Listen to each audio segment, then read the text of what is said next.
Welcome to GroundBreakers, where innovation meets insight in the world of tech and investment.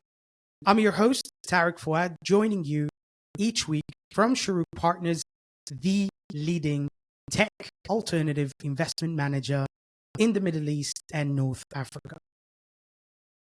Every episode, we dive deep with the brightest minds in tech, founders, investors, and thought leaders, uncovering the stories behind the work, startups, and the strategies that drive them forward. Today, I'm thrilled to have Dr. Bilal Baloch with us, a key partner at Shorooq Partners, where he leads and spearheads value creation and investment relations. Today, Bilal is the co-founder and previously CEO of Washington, D.C.-based Inquire AI, a software company that uses artificial intelligence to verify and deliver expert insights to organizations worldwide. He has spent the past 15 years at the intersection of research, consulting, and technology with a focus on global macro and political risk.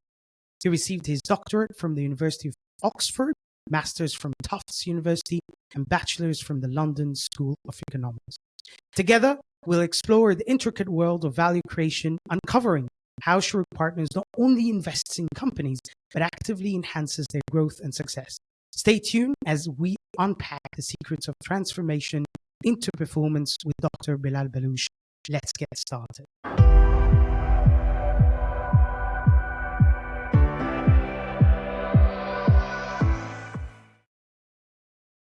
Bilal, welcome to the show. Thank you for coming in. Tarek, Tico, thanks for having me. Well, let's start off with a very basic question. Can you provide an overview of what the value creation function entails at Shorooq Partners? Yeah, of course.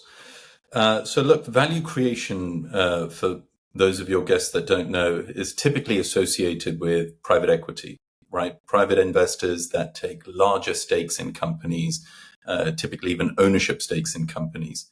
And value creation becomes very important for them because they want to be able to help build up that business for a future sale or exit. So value creation means precisely that. How can we go beyond just the dollars and the check to be able to help that organization that we're investing in from a talent perspective, organizational effectiveness, creating efficiencies on their P&L and beyond? Which begs the question, why would a venture capital fund that typically takes minority positions, small checks in companies that are far earlier in their growth stage and maturity, why would we have a value creation practice? And I think therein lies an indication of Sherook's vision and promise of actually being a partner to founders. But also it's an indication of the market that we're in, right? Which is one that is still very much in its infancy, is growing rapidly, but we're seeing a sort of parallel growth of both companies, regulation, and the ecosystem. So that's sort of value creation from a 30,000-foot view. And what it means at Sherook is that we want to go beyond a check. Right. So yes, we're not majority shareholders. Yes, we're not in an ownership position, but we really want to work alongside founders to be their bandwidth and support, right? Leaning into both the opportunities and risks that exist in our market. We understand that founders here face challenges that go beyond the typical median founder in most other markets, whether that's related to currency issues, whether that's related to the acquisition of talent, whether that's related to customer success, whether that's related to regulatory challenges, whatever that might be, a founder can and should not do it alone. So value creation at Sherook ends up meaning really three things that we boil it down to. Number one is business strategy, bread and butter stuff, right? We invest in companies that are pre-seed to Series A. Typically, that's a period in which a founder is trying to navigate product market fit, their go-to-market strategy, who their customer is, how do they get to them, essentially, these foundational questions. And we work alongside our founders in a very meaningful and deep way to figure that out. Now, of course, business strategy goes beyond that. We cover issues such as governance, board relations, all the way to product enhancements, activation challenges, etc. But in short, we're looking to help our founders figure out product market fit and go-to-market strategy. The second is around capital advisory. So how are our founders raising money? Who from, when, how do they tell that story? And then the third and final is talent. Who are they hiring? When? A lot of our founders are going from being a team of 3, 4 to overnight being able to be in a position to hire 10, 15, 20 people. That is a big ask, right? So how do they do it? How do they map it out? Organizational effectiveness, hiring the right talent, building the right culture. That is a journey that we're on with our founders. Great. So if I am to summarize, the primary objectives of the value creation team would be in making sure that the company and the startup has the right strategies in place, the right culture and team and leadership in place, which means that probably you'll help them with some kind of talent acquisition, ensuring that the right leadership is there. But obviously, a company does require the capital and the connections it needs for it to grow. And this is where a value creation team comes in to support with capital advisory. How do you position your company to actually be successful in fundraising? And kind of finally, how do you enter new markets? What are the intelligence that you need to actually tap into new markets and to position yourself really well for that market? Now, to do all those three, I would assume that there's some sort of groundwork that you need to do with the founders to get them to that process where about they're ready for that. If you can maybe shed light on what this process looks like once we invest in a company, what happens afterwards? Yeah, I think that's a great question. And look, it's often going to how we affect that strategy is going to differ founder to founder, company to company. So I think this is exactly the right question. How do we put some semblance of a process around it, even if it is going to differ from company to company? And the way we do that is we get involved right from the outset. So, I'm always reminded of that meme of a founder is drowning and an investor is reaching out and saying, hey, let me know if you need any help. And that's essentially value creation. That's not what we do, right? We get involved right from the outset when we're even considering an investment. So value creation has to be part of even company identification, founder due diligence, and portfolio construction, right? And it's from that point on that we start to get involved with the founder. A large part of this is around expectations, right? It's not lost on me and certainly many other former operators that most often you want to be left alone to run your business. Yes, of course, you want help and you want guidance, but really that should be in the form of nudges and on demand. So we totally get that. And so what we do up front is we set that expectation. So we do what we call a reverse pitch deck. So we don't just ask our founders or potential founders to pitch us. We also pitch them. And we pitch them to tell them, hey, this is what we have on offer for you. And that includes everything from external partners and consultants that we can tap into at a moment's notice to be able to help our companies, whether that's from hiring or figuring out how to build out their finance function or how to deepen their engineering team, whether that's offshore or onshore. We walk them through our governance structures and reporting. A large part of a founder's journey is a leader's journey, right? And a leader needs to figure out how to balance different stakeholders, how to manage them, and how to speak to different audiences. We as a fund also have our investors, right, that have invested capital in us, and we are the custodians of that capital, which we're then entrusting into investing in these founders. So we have very serious and high expectations on reporting. We relay that onto our founders. We walk them through a clip at which we'd like to communicate. So on a personal level, I've always believed in over communication, right? It's something that helped me a lot throughout my career, but especially when I was a founder. So we relay that onto our founders. So it's a 360 reverse pitch of who we can tap into for them, what our expectations are of them, and the form of communication that will take place with them as well. And then, there's a secret sauce to a lot of those things that you'll have to be inside the tent with us to know further about. But that's the broad thrust of it. And then from that point on, Tariq, as you know, we then start to work very closely with our founders right from the outset. The minute the check is cut, we then start to put into place that promise. We meet with them regularly. We get to understand their business in a way that's deep and meaningful. And that's a direct function of the fact that we have a dedicated value creation practice, right? Yes, I have other areas of the business that come under my purview, but my bread and butter is to work closely with founders. And that dedicated approach is what allows us to be able to be there side by side with founders. It's not an afterthought or a footnote. And so we meet with them regularly.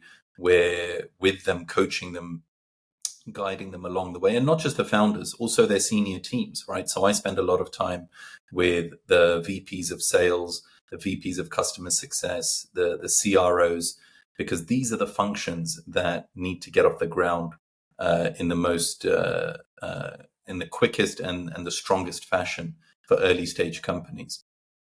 I want to put my founder hat on and kind of ask you a very I'd say a question that probably we all hear about. I'm a founder in biotech sector, right? And in many of these sectors that are very, very specific, most of us do believe that the support that we will need will have to be expert support in a sense, and we can't all know all different sectors. So I'm curious to know from you, how do you assess the specific needs and challenges of each portfolio company, and especially the ones that do really require deep expertise or deep sector expertise? Yeah, great question. Look, I think the headline is between my partners and I, but also throughout our firm, we have a very deep network, quite frankly, around the world, right? And I think leveraging that network starts with a very important but humble admission, which is know what you don't know, right? So you're absolutely right. If you just even take a look at the Sherook portfolio, we have companies in tech bio, we have companies in semiconductor chips, we have companies in ag tech. Now, I'm not a biomedical expert, I'm not a semiconductor expert, I'm not an agriculture expert. But do we have a network of some of the leading minds, both from a research, but also a business and also a technical perspective around the world? Absolutely. Right. And we're constantly refreshing and deepening those networks in the region, of course, but also around the world. Right. So a team of Shorooq Partners was just in London, New York, and LA, ostensibly to connect some of our companies to growth stage capital, another value creation factor that we deliver on, which is to connect our companies to investors in growth stage capital. But we use those trips also to deepen our network, right, and refresh those relationships, and we're able to tap into them on demand for when our founders need. So that's one. I think the second is also building conviction and a thesis ourselves, right? Again, this goes back to the admission of know what you don't know. So, for example, when it comes to biotech, we as a firm have decided that we will not be investing in companies that are drug producing, right? That is a rich area of biotech, and it's an area of biotech that is flourishing right now around the world. Do we get involved? No. However, we have built a thesis and conviction that where we can help and support is around platform companies, right? These are AI or software or platform players in the biotech field that are furnishing and helping healthcare professionals and patients around the world. So that is somewhere where we've been able to develop a thesis. We know that we have the network for it. And we also know that there are adjacencies to that space that we've got deep expertise on that we can support on. For example, building out a SaaS pipeline for sales. For example, building out an advisory board to be able to negotiate large-scale enterprise deals. That's what's top of mind for a biotech player that is more platform-focused than drug-focused. So it's a combination of both an expert network that we refresh and deepen, as well as being able to find the adjacencies and a thesis area where we feel as though we can contribute. Does sound like value creation actually starts way at portfolio management and deal sourcing, right? So right from the start, we're thinking value creation, and that we're not necessarily sourcing deals that we won't be able to add value. It's given that if we source these deals, it is because we've got what it takes to actually make them grow and sustainably expand across the region. And then curious, we've today probably around 75 plus companies from different categories, some of which are category leaders themselves. I'm curious if you have and you could share some success stories or examples of how value creation team has positively impacted a portfolio company. And by the way, well done on the roadshow that you guys have done in London and New York. I saw the pictures. Phenomenal what you guys have done there. But if you could maybe expand on this and tell us some of the success stories that you could share. Yeah, look, of course, I'll sanitize it because so much of that is between me and my founders and companies, and we don't want to give too much away. But absolutely. I think you're exactly right. Like, what are the success stories? What are the use cases? I think in one example, we've been able to help one of our companies that is in a sector where there are pretty long sales cycles, large tickets, but very long sales cycles. And so you have to have the endurance to be able to negotiate with your prospective enterprise clients while keeping an eye on your burn rate and ensuring that you're able to keep your team motivated. Right. So these are the sort of multivariate challenges that a founder may face in an environment where they have to spend weeks and months, perhaps even up to a year, in cultivating a client and getting that first sale in. And so what we were able to do in that scenario with one particular founder is help them both on the strategy piece, right, in building out that pipeline, which clients should they be targeting, which buyers they should be targeting, right down to even connecting them to specific personas of buyers and acquirers for their product and service, all the way to actually helping them negotiate on the licensing fee, right? Let's not forget that oftentimes founders are pretty, for lack of a better word, green on negotiating multi-million-dollar licensing fees or product fees. How you navigate that, especially when you're up against an established enterprise client that's a juggernaut that has all the might of lawyers and negotiators and strategists that have been there, done that. We enter the room, right? Not literally, but we're there in the background, helping and aiding our founders on how they should be negotiating a deal. And in this particular example, the founder was able to get over the line a highly competitive price, not just for a startup, but for the product globally, and get it through.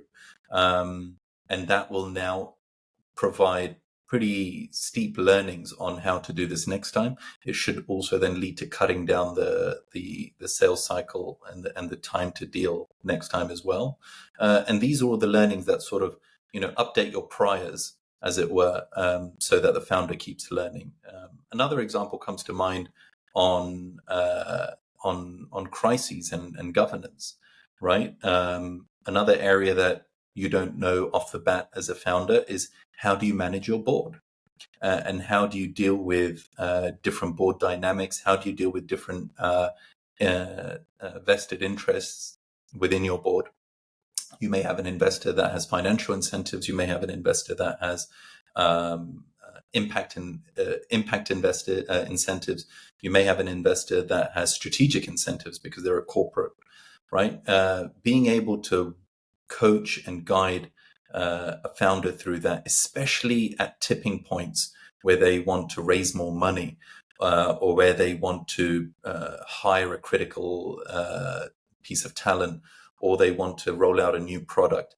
These are the tipping points when your investors or your board can really come to a head. And we were able to guide one of our founders through not just the dynamics at play and how to balance those interests and how to balance the power of the board, but also how to communicate effectively what the goals of the founder were. And what was in the best interest of the business, and drawing out that red thread takes time. It takes real relationship building between us as the investor as well as the founder.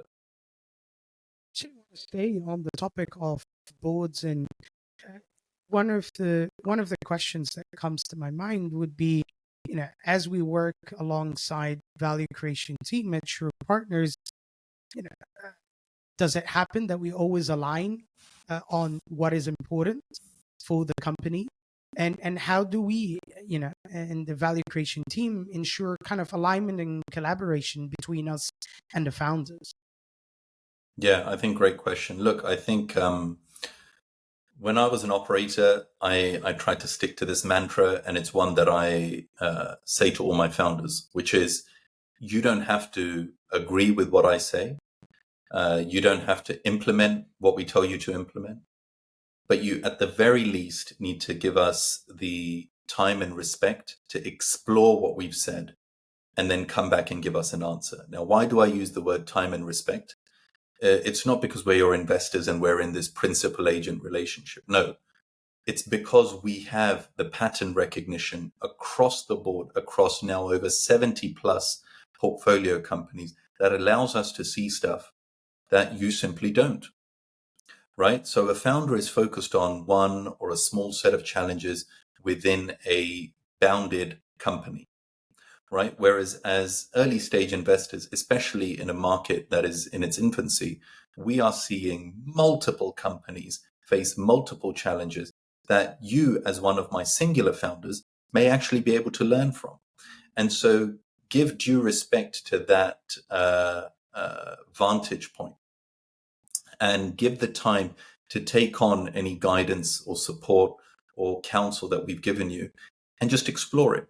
And if you want to come back and say, look, I've looked at this is not in line with my vision as a founder, my company goals, or my team's focus, so be it. There are no hard feelings. We are not here in the business of telling you how to run your business. We're in the business of guiding and supporting and telling you what we're seeing. And so with that what, you have to figure out the how. Yeah. So actually, this is a great place to plug in for all those listeners and viewers on all social media platforms. Please drop your questions in the comment section below. We will certainly come right at you with our answers, or we'll definitely direct message you with any that we would like to take privately. And do please share this episode with other founders that you might know. Follow us on all social media platforms, including the Spotify channel, and to hear out and to see all these podcast videos that we'll do moving forwards. GroundBreakers is on YouTube and all our channels. So make sure that you share, subscribe, and you like it. Now, to move from that, Bilal, I think you touched on a very interesting point, that by the virtue of your business and by the virtue of us being investors, we see a whole lot more than than what one single founder could possibly see. from challenges to ideas to solutions, which begs the question, do we have a way for us to democratize this, intelligence and make it available as a resource to other founders? Are there, what are kind of ongoing support beyond, let's say, connecting them with media, helping them with fundraising, strategies and whatnot? Are there softer resources that you could share with the wider audience here? Yeah, for sure. Look, I think couple of things, there's a reason people say if it's not broke, don't fix it. And there's also, the age old line of, don't create more work for yourself if it already exists somewhere. So absolutely, this is, we're not trying to build a process and a system here that could otherwise empower you. So there are many facets of value creation that over the course of the next few months and years, we're going to be platformizing. There's a reason why value creation in many markets, notably the US, is called platform, right? Indicating exactly that. How can you build a centralized resource that can empower founders to be able to tap into resources themselves? Right off the bat, I can think of templates around how to build a sales process for a B2B SaaS company, which is our typical sort of median investment is in a B2B SaaS company. What do salary benchmarks look like, right? That is market intelligence that we are gathering right now that we will share with our founders. What should a governance structure look like?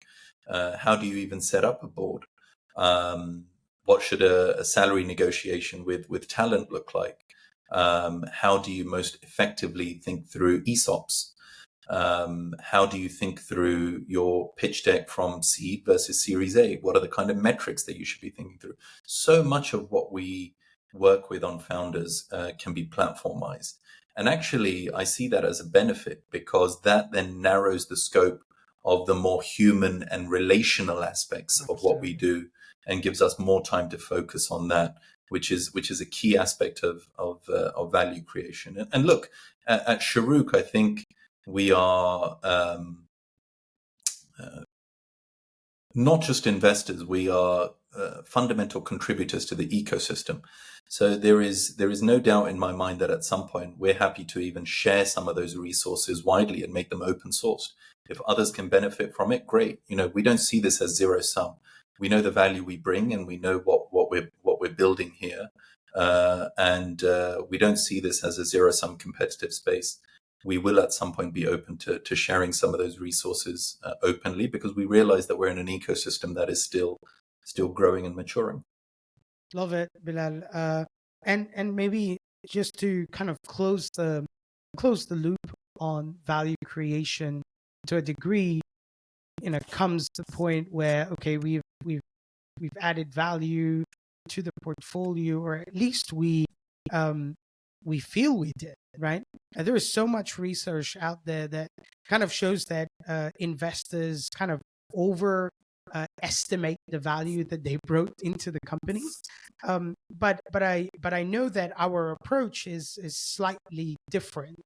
And my question to you would be, how do you measure the effectiveness of the value creation team and our efforts with our portfolio companies? Look, this is an age-old question and one that sort of dominates this space. I have a pretty controversial view on this. Look, I can measure, and we do as a value creation team, measure all aspects of our contribution to our companies. And we actually do some deep quantitative work on pinning together variables of input that we go through, whether that's everything from introductions we make to time spent with founders to investments made in companies and partners and processes that can help them and support them. So any input that you can think of that constitutes, adding value, whether that's time or money, we measure it, and we measure it directly, we measure it indirectly through proxies. Moreover, we go back and we ensure that we connect that as far as we can in a causal way to its relationship to the kind of outputs that we're looking for those companies around their revenue growth, around their retention rates, around the product stickiness. So we do pretty deep analysis that we use internally to really figure out, are we adding value? But I'd like for us and the industry as a whole to not focus too much purely on the measurables, right? Because not everything that is measured quantitatively is the only indication of success. Correct. Right? A founder who is leaning on us and that we are the first call for when they need support and guidance is an important metric for me. A founder that is providing us with suggestions for other founders and companies that are emerging that we should invest in is important for me. The comfort a founder feels in being able to alert me to some of the issues and problems that they may be facing before they implode is important for me. So, to the extent that you can't always measure your relationship with anyone that you care for through numbers, our relationship with our founders is similar, right? So we shouldn't fall into the sort of tyranny of numbers, as it were, and focus on, yes, those things that can be measured that help us improve. We also do an NPS score every year with our founders. But a large part of this is also the relationship itself and the long-term effectiveness that both the founder feels and experiences, and invariably what that means for us as an investor and what that brings to us by way of the success of those founders, the pipeline that those founders can support us with when it comes to other companies, and the journeys that those founders are on, that whether or not we work with them today or not, eventually we can. And that's a sort of more karmic approach to the universe that I subscribe to, that we're not in this just to transact. We're in this to build value in an ecosystem. Beautiful put, Bilal. In 30 seconds, if you could advise founders who obviously have investors on their cap tables, whether they are our portfolio or not, on how to maximize the value creation potential from their shareholders and investors within their companies, what would you say? 30 seconds. I would say specificity. Specificity is key. I think as founders, we're so bogged down and focused on our problem sets and challenges that we can sometimes forget that our investors have those same challenges across multiple companies.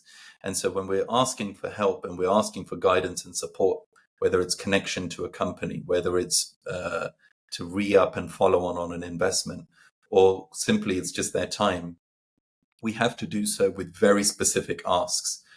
Being broad, being general, sometimes not even asking and expecting your investor to just know is a recipe for disaster. So I love my founders when they are very specific, they're very direct, and they come out and they say, here's what I need. I know you're familiar with this process, or I know that you know this person at this company, or I know that you guys have dry powder for a follow-up. Here's my pitch to you. Here's what you need to use in order to facilitate 1, 2, or 3. I'm going to book a time in your diary for next week for us to go through this. Let's sit down. Please make time and be focused on being able to do it. In other words, managing up, as it were, is the most important tool in your arsenal. And if you do it and you do it well, you will extract maximum value out of your investors. Love it, Bilal. Thank you so much. I don't know if that was 30 seconds, but that was excellent. It's a little bit more than 30 seconds, but here it's a difficult question to answer. Anyhow, I've put you to failure there. But thank you so much for joining us today on GroundBreakers. Pleasure. That's a wrap up to this enriching episode of GroundBreakers. A huge thank you to Dr. Bilal Baloch for joining us today and sharing his invaluable thoughts on value creation at Shorooq Partners.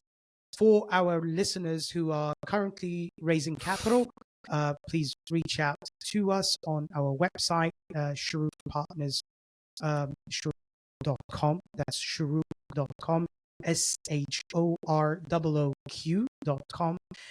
Don't forget to subscribe to our social media channels on your favorite platforms, obviously, to catch all the latest episodes and to stay up to date with our news. Until then, stay groundbreakers and stay groundbreaking. This is Tarek Fouad signing off.